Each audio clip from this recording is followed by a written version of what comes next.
I am making a series where I showcase South Indian kitchenware, and this is episode 1, the Puttukutti.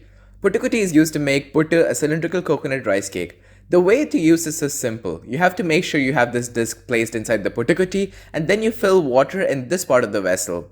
Next, you put your rice powder and grated coconut inside the cylinder and let it steam on a hot flame.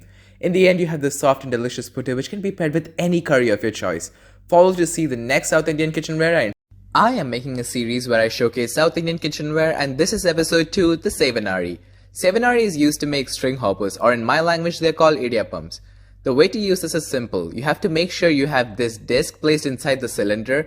Then in this part of the vessel, you fill your dough made with rice flour, salt and boiling water. Next, you put some grated coconut in a vessel like this and fill the cylinder with your dough made with rice. Close the cylinder and start rotating, and you will see these beautiful strings of rice coming out. Then you just need to steam it in a pot with boiling water, and after 5 minutes you will have soft and delicious idiyappams. Follow to see the next South Indian kitchenware I introduce. I am making a series where I showcase South Indian kitchenware, and this is episode 3, the appachatti. Appachatti is used to make appam, a pancake made with fermented rice batter. Now you might think that this is just another pan, but it's quite unique on its own. The base of the pan is like a concave lens. I guess the closest thing you can compare it with is a wok, but a much tinier version of it. Traditional appachattis are made with iron, but this is the modern age we live in, so I have the non-stick version here. The best part of appachatti is that you don't need to bother with spreading the batter like a dosha. All you need to do is drop in the batter and swivel the appachatti like this, and it shapes on its own. I personally love appams with egg roast. It's a classic combination. What's your favorite thing to eat with appams? Follow to see the next South Indian kitchenware I introduce. I am making a series where I showcase South Indian kitchenware, and this is episode 4, the idli chamber.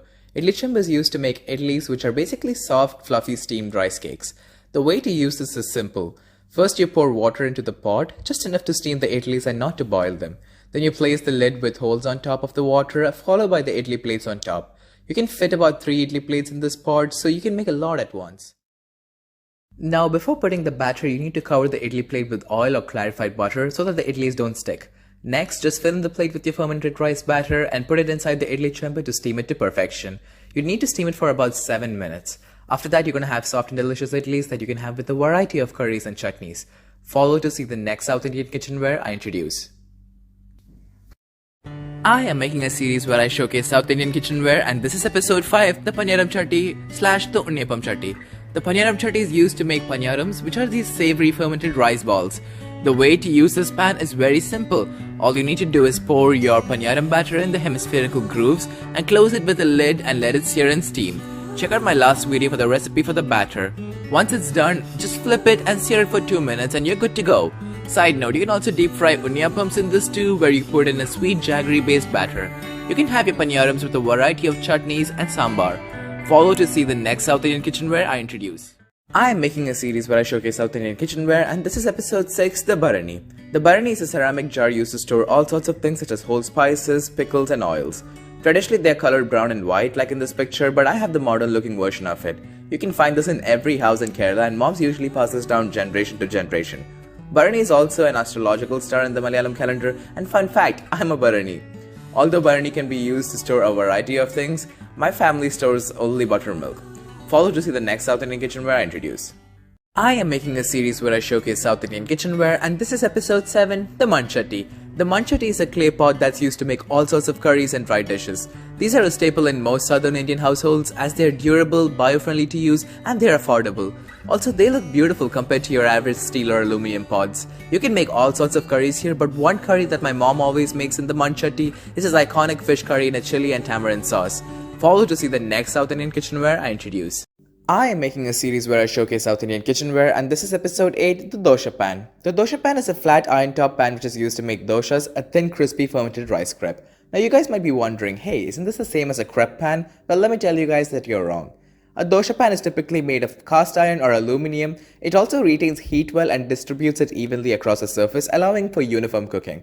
On the other hand, a crepe pan is usually made of non-stick material. So go ahead and get yourself a dosha pan to make amazing crispy doshas. Follow to see the next South Indian kitchenware I introduce. I am making a series where I showcase South Indian kitchenware, and this is the final episode 9, the Varayala, or in English, a banana leaf. Now you might be thinking, how is a banana leaf a vessel? But I would argue that it is. A banana leaf was traditionally used as plates for serving food and continues to this day.